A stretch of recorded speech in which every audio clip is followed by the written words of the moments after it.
So sorry na kahapon. I hope you guys don't mind it. Sana'y okay lang kayo. Sana'y napatawad niyo ako for being so tired yesterday, no? So pasensya na kagabi, no? Malis lang ko kagad. Sabi ko, pahinga na ako. Kasi after natin mag-live, every night after ko mag-live, I still have to edit. After mag-live, it would still take me 1 hour at least to edit yung naging live natin and upload that to my YT channel.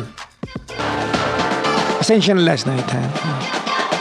I felt bad after pagbaba ng telepono, but I was so tired yesterday. Sobra akong pagod.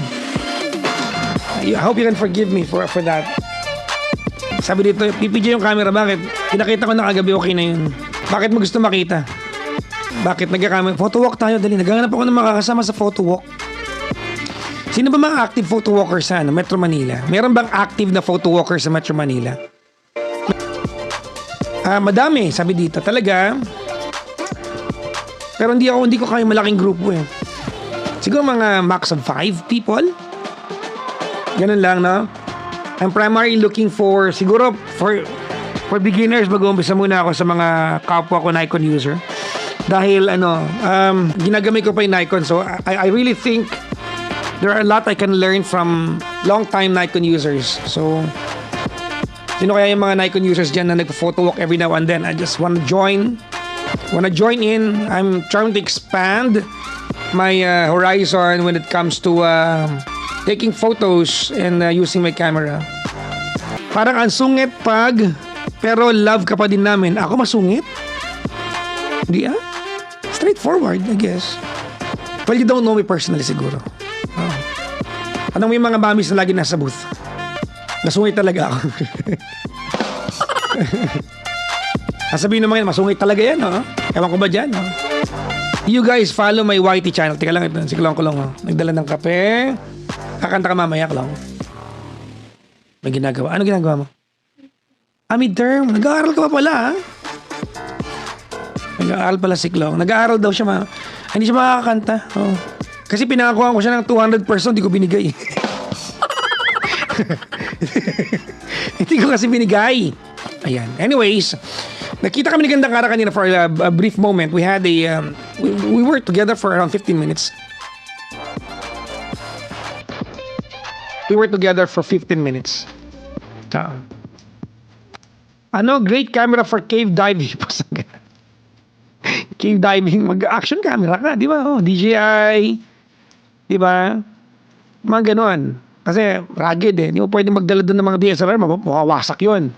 Daddy Will, what camera are you using right now? I'm using the Nikon ZR. It's behind me. Do you wanna see it? You wanna see it? I'll show you. Kasi baka sabihin nila, alam niyo ba? Nalaman ko lang kanina, may mga nambabash pala sa akin because I'm trying to post that I'm back to photography. I am showing my gears. Parang may namabash sa akin, ha? May mga GC na yun ang ginagawa. Bildo ka ng bilhin ng gamit. Hiningi ko? Ha? Hiningi ko sa inyo. Diba? You wanna see it? Here. This is my gear. It's my gear, guys. This is the... Ayan, hindi ko lang nakikita niya. Ayan. Ayan, oh. Di ba mabigat? Mabigat. So, 24-70 2.8S lens. Nikon ZR. Body with the left and right grip. Small rig B-mount battery. 99 rating. And, brand ito? Viltrox na monitor. Extra monitor. Naka-rig. Right? This is for video, no? So, pang malamang, ang makukuhanan ko nito sa Gandang Kara lang. Okay, dahil yung pwede pang selfie to, no? Mukha kasi Raulo pag Alright, mga kaibigan, ganon. So, this is my main body. I have another one, I'll show you. I have the second one. This is the Canon.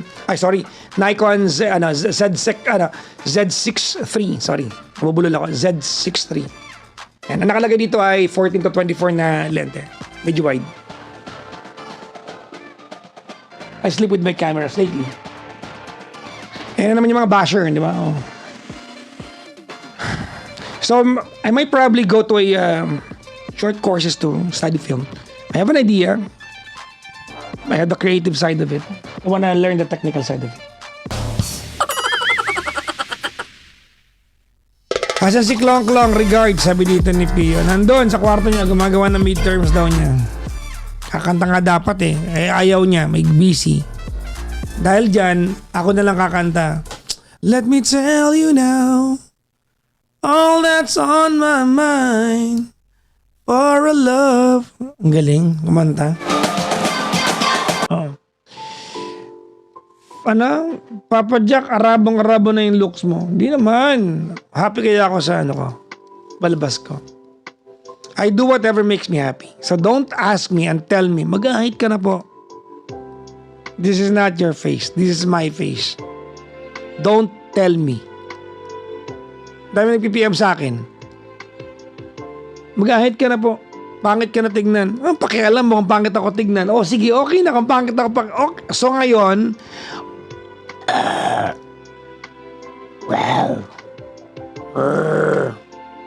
diba? I like it. I like the way I look. I like it. I'm comfortable. Diba? Ayoko na, nagtatampo na ako. Walk out si Laura. Hello, nagpapakute. Talaga kayo. Nagpapakute yan. Nagalit siya kunyari. Nakakainis na kayo. Mana-mana ha. Pag kayo magpag-usap, ayaw ha. Kaya siya.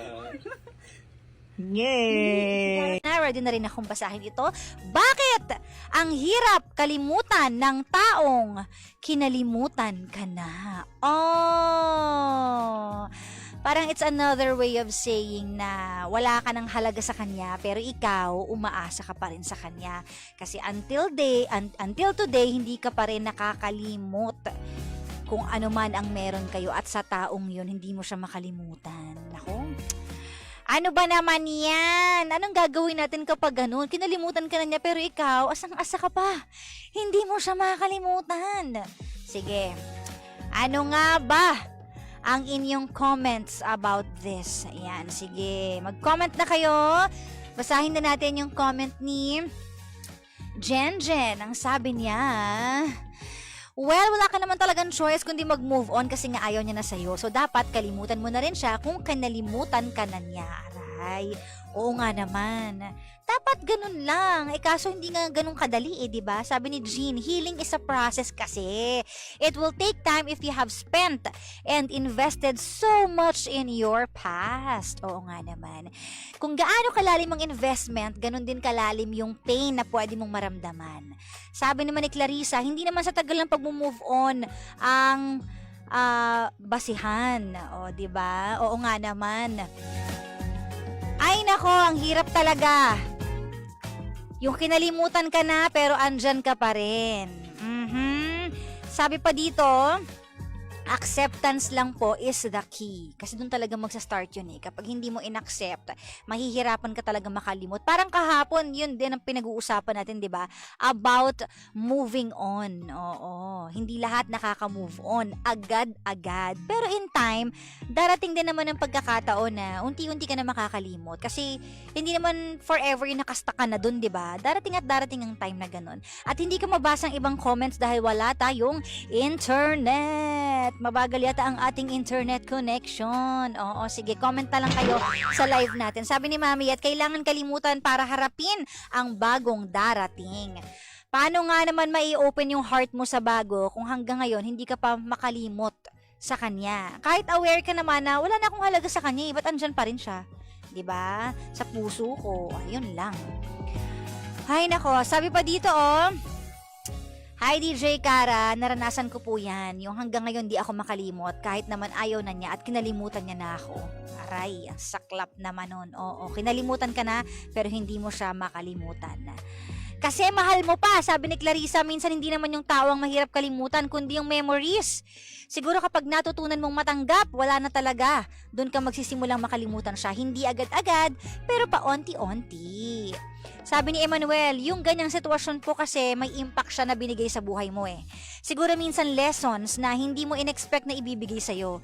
Kaya po ganun minsan, may mga bagay, ugali, or pinaramdam sa'yo na never mong naramdaman sa past relationship mo bago siya.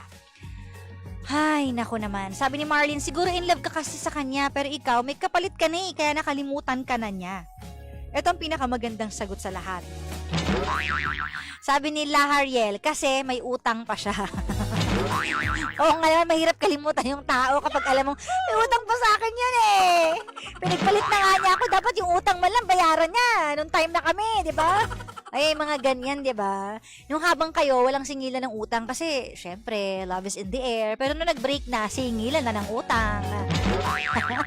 Oo nga naman, syempre bayaran mo, ibang bagay yun, no? Sabi dito, move on and have peace of mind, sabi ni Ate Vilma.